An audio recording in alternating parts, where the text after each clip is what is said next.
السلام علیکم دوستو، آج کی ویڈیو بنانے میں ہمیں بہت زیادہ افسوس محسوس ہو رہا ہے کیونکہ یہ بات غلط ہے۔ لاہور میں ایک اور فتنہ برپا ہو گیا ہے۔ ایک عورت نے اپنے قمیض کے اوپر قرآنی آیات لکھوا کر ایک ہوٹل میں کھانا کھانے آئی۔ دیکھو عوام نے کیسے اس کی درگت بنائی۔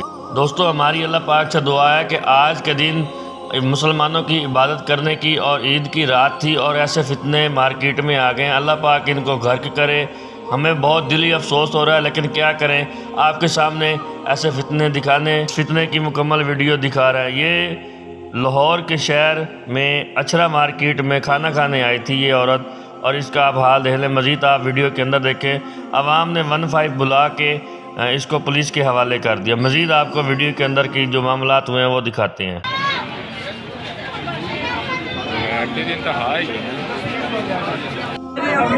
اسلام کا مذاق